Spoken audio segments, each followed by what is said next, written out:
Di pa katagalan mga tol na dumating ako dito sa bahay ni Kuya Buds.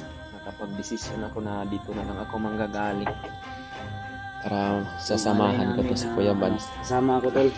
Medyo mahina pa yung katawan natin. Ayun, umiyak si Juno mga tol. Parang nararamdaman yata ni Juno mga tol na babalik na ng bundok yung ama niya. So yun mga tol, no? Isang mapagpalang gabi sa inyong lahat dyan mga tol. Sa ngayon nga po pala mga tol ay andito ako ngayon sa bahay ni Kuya Buds mga tol, no? Dahil pumunta ako dito mga tol. Dahil nakapag-desisyon si Kuya Buds mga tol na pupunta daw kami kay Lolo Ambo mga tol, no? At papasalamat po tayo sa Panginoon mga tol dahil sa okay na po yung paa ni Kuya Buds mga tol. Bumalik na po yung lakas ng kanyang paa. Kaya niya na daw na maglakad. Kaya napagdesisyon na namin mga tol na pupunta kami kay Lolo Ambo para magpasalamat na rin po kami mga tol at magpadagdag din kami ng lakas o magpabasbas kami mga tol. At itatanong na rin namin kay Lolo Ambo kung ano na yung mga nangyari ngayon sa mga kasamahan namin, lalong lalo na kay Brother Mart at sa alaga ni Kuya Buds mga tol, no? Na si Noah mga tol. Bumisita po ako dito sa bahay ni Kuya Buds mga tol dahil mamayang madaling araw kami aalis mga tol, no? Mamayang madaling araw kami pupunta doon kay Lolo Ambo mga tol dahil medyo malayo-layo din yung area ni Lolo Ambo mga tol. Kaya dito na lang ako natulog ngayon mga tol, no? Dahil mayroon din kasama si Kuya Buds dito. Dahil alam na ng mga kuan mga tol yung kalaban namin. Kagabi mga tol ay dito pala si Edward mga tol, no? Si Edward po yung sumama kay Kuya Buds dito. Dahil kahapon po si Kuya Buds ay umuwi na dito sa bahay nila. Kaya sinundan ni Brad Edward para makapagbantay na rin siya mga tol, para makapagpahinga talaga ng maigi si Kuya Buds dahil hindi rin natin maiiwasan mga tol na mayroon talagang mga bandido minsan na lumulusob sa bahay ng mga hunter. Kaya yan, para may protection din si Kuya Buds, kagabi si Edward. Pero ngayon mga tol, ako na naman ang andito. Dito na rin po ako manggagaling mga tol para magkasama na lang kami ni Kuya Buds patungo dun sa kay Lolo Ambo mga tol. At kasama natin si Edward at pati si Brad Biata mga tol, isasama din yun mga tol, no? Dahil tumawag din siya sa amin. Tinawagan ko rin siya na sasama daw siya mga tol sa pagbalik akyat namin sa bundok. Pero sa ngayon mga tol, hindi pa namin alam kung ano yung desisyon ni Kuya Buds. So sasama na ba siya sa amin sa pag-akyat o uuwi pa ba siya dito galing doon kay Lolo Ambo. Dahil sa hindi ko pa masisiguro mga tol kung ano talaga yung karamdaman ni Kuya Buds sapagkat siya po yung nagdadala sa kanyang katawan. Hindi ko po alam kung kakayanin na niya ba talaga o kailangan niya lang pumunta kay Lolo Ambo para magpasalamat. Alam naman din natin mga tol na yun si Lolo Ambo isa rin talagang manggagamot. Kaya baka dagdagan niya ng lakas si Kuya Buds at mabalik talaga yung 100% na lakas ni Kuya Buds mga tol. Kasama pala natin dyan. Nagkape pa nga ako dito mga tol. Bangkil mga tol. Parang Para si magbigay ng alay. Commander Bangkil ay Gusto niya rin yun din makita si kahilingan niya din sa amin. Lolo Ambo. gusto niya ma-meet sa personal si Lolo Ambo para humingi ng tawad. At Nagkape pala kami tol, no? hindi pa katagalan mga tol na dumating ako dito sa bahay ni Kuya Buds. Nakapag-desisyon ako na dito na lang ako manggagaling para sasamahan ko to si Kuya Buds. Ay nandun na yung alay namin sa loob. May dala tayong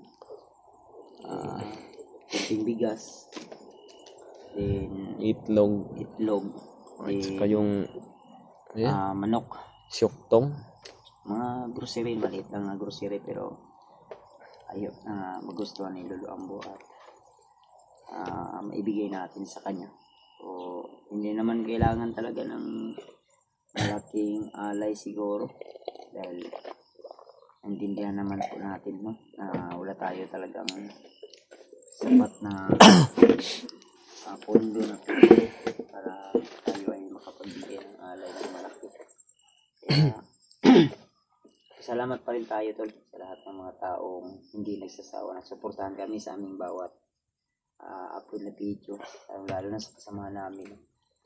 So about sa problema natin dito,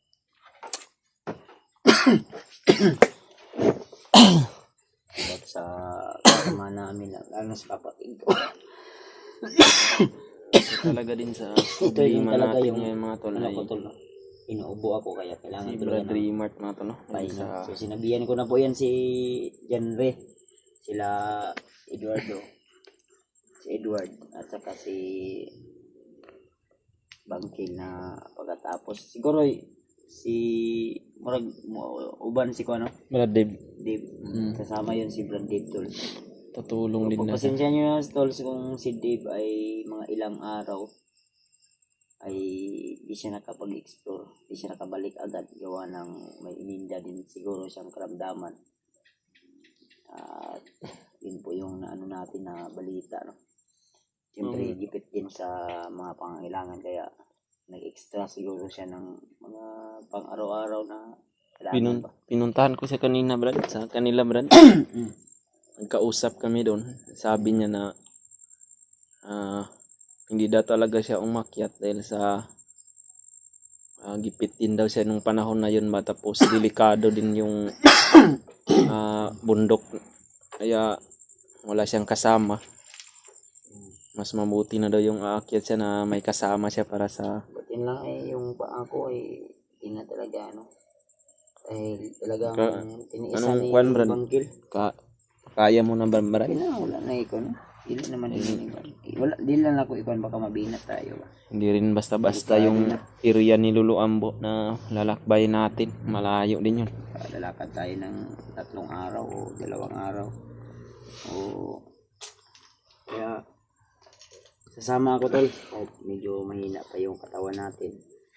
Sasama ako sa pag-akyat. At siyempre isasama din natin si Bangkil, no? Sa time na yan. So, yan. Abangan nyo lang po yung aming video sa aming siguro katapos na mag-alay ay bababa ako agad si Bangkil. Kami Brad, diretso na kami Brad. Mga gamit na silang dala mga tol. May gamit na sila. Ako prepare na rin yun sila Dave, nakapag-prepare na ako ng mga gamit ko. May ano na rin yun. Prepare ng mga gamit na pang-akyat nila. Pero ako, Kayo ni ko Bangkil, naman po si John Ray, sila Edward. Alam naman po nila na kailangan po pa talaga ng kailangan araw pa na talaga pahinga. ng kwan. Papahinga ka Relax. pa Kaya talaga Brad. susunod lang ako agad. Kung sakaling man, medyo okay na. Kailangan ko pang pupunta ng hospital, magpa-check up ako. So yun mga tol. Hospital tayo dahil ang doktor ay walang Yun yung desisyon ni Kuya Buds mga tol kailangan na kong ipa-check up ulit yung aking punta kami kay Lolo Ambo pero dahil nang bababa din sila ni Commander Bangkil mga tol dahil sa hirapan tayo, no? kailangan niya pa din ng tayo ng dugo ng ilang magpahinga beses. talaga mga tol, no? Medyo may mga At kami pong tatlo mga tol ni Edward at ni Brad Dave, kami po yung didiretso na ng bundok mga tol. kung saan man Masamang kami nangyari. ituturo ni Lolo Ambo. Kailangan natin ng ano, Kaya parang nilos pa daw kamo tol. kailangan din talaga ni Kuya Bads na magpahinga pa mga tol. No? Agwan tao na to. Iisin natin. Si Juno umiyak. Sama babe. Umiyak si Juno. Parang hinahanap ka niya ata niya. Ilan lang. Ay, masunod na sa papa ron. Di lang mo tulog sila. Dala lang sa kusado yan. Dan. Ha? Kaduyan, Patrick man duyan. No?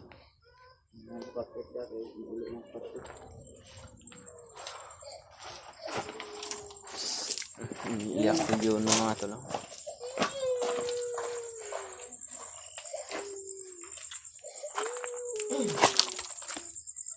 Ayun, umiyak si Juno mga tol. Parang nararamdaman niya yata ni Juno mga tol na babalik na ng bundok yung ama niya. Pero yung desisyon ni Kuya Bads mga tol ay pupunta kami kay Lolo Ambo mga tol. Magkasama kami. Kami ni Kuya Bads, ako, si Edward, si si Brad Bangkil at si Dave mga tol. No? Kami po yung pupunta kay Lolo Ambo. Pero yung desisyon ni Kuya Bads mga tol ay bababa din siya mga tol. No? Sila ni Bangkil, Brad Bangkil dahil sa kailangan talaga din ni Kuya Bads ng magpapalakas pa mga tol. Sa kanya lang ngayon mga tol ay pupunta siya kay Lolo Ambo para sa kahilingan din ni Commander Bangkil mga tol. No? Na gusto talaga ni Commander Bangkil na magkita niya ng personal si Lolo Ambo, makapaghingi siya ng tawad at magpabasbas na rin siya mga tol para sa babalik po yung dati niyang lakas sa pagiging isang manggagamot mga tol. Yun po yung napagdesisyon na namin ngayon mga tol. No? Ako po ay dito lang muna ako matutulog ngayon sa area ni Kuya Bads para sa tutulong na rin ako kay Patrick sa pagbabantay muna dito mga tol. Habang andito pa si Kuya Bads mga tol. No? At habang andito pa ako sa baba. Huwag po kayong mag-alala mga tol, no? Sa pamilya ko po, sa aking asawa at sa aking anak dahil sa nasa safe na po sila na lugar. Iniwan ko po sila doon at binili ko na po kung ano yung mga pangangailangan nila dahil hindi ko po alam mga tol kung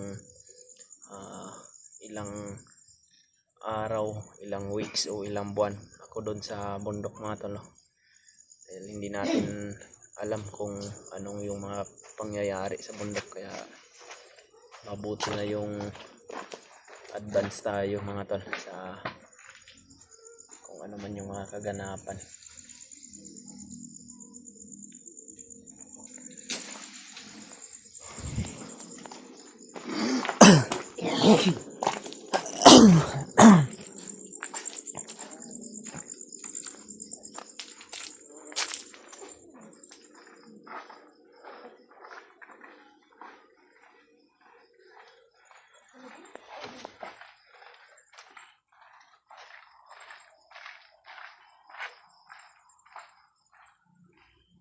Dito po si Patrick mga tol.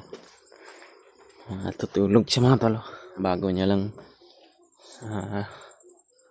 umiga sa duyan niya. Ako dito lang ako matutulog mga tol. Mayroon ang duyan dito. Hiniram ko po ito dito sa kanila ni Kuya Bads. At papahinga din muna ako ngayon mga tol. Pero habang nagpapahinga ako mga tol ay tatalasan ko pa rin yung mga pandama ko. Baka sakaling may mga kalaban, hindi makabantay rin ako mga tol. Yan. Si Juno mga tol ay parang umiiyak siya na parang ramdam din ng anak ni Kuya Bads mga tol na babalik na yung ama niya ng bundok. Pero hindi niya pa alam na bababa din yun agad yung ama niya. Pero ganyan naman talaga yung anak mga tol, no? Yung bata dahil sa ilang araw din nung nakaraan na hindi niya nakasama yung kanyang ama. Maawa rin ako sa mga bata mga tol, no? Yung anak ko nga mga tol ay ganun din yun. Pero hindi rin natin maiwasan mga tol na kailangan din talaga natin na umakyat ng bundok. Gustuhin man natin na mamuhay dito sa patag mga tol, ng walang pag-aalinlangan, pero hindi rin kasi pwede mga tol na andito tayo sa patag, pero yung mga kasama natin nandun sa bundok naghihirap, at yung iba nabibihag. Kailangan din natin tumulong mga tol.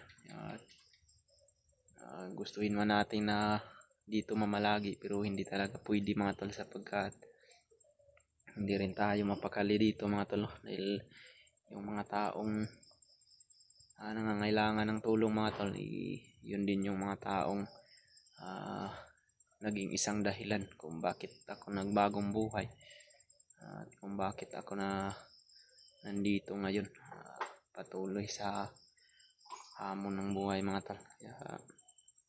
Kailangan din natin na balikan tanaw natin yung mga taong tumulong sa atin mga tol, lalong lalo na yun si Brad Raymart mga tol. Malaking utang na loob ko din sa taong yun, kaya kailangan talaga niya ng tulong namin ngayon mga tol. At yung alaga ni Kuya Bad sa Sinoa, dahil matagal na yun na panahon mga tol, no, na nasa bundok, hindi pa namin alam kung ano na yung nangyari sa kanya ngayon. Ito lang muna yung update ko ngayon mga tol, no. Dito po ako ngayon sa bahay ni Kuya Bad, at dito na po ako magpapahinga ngayon.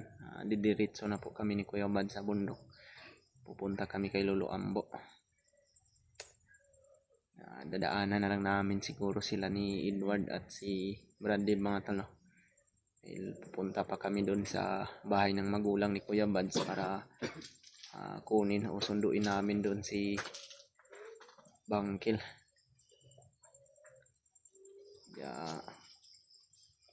Inuulit ko po mga tol, isang magandang gabi sa inyong lahat yan mga tol, at shout out po sa inyong lahat yan mga tol, sa mga solid natin taga-suporta at sa mga silent viewers natin. Ingat-ingat po kayo palagi dyan mga tol, kung saan man kayo naroroon. Ingat po kayo sa trabaho nyo mga tol, at hindi po natin kalimutan na magdasal lagi sa Panginoon mga tol, no? Hanggang dito lang muna yung video ko ngayon mga tol, at maraming salamat po talaga sa inyong lahat.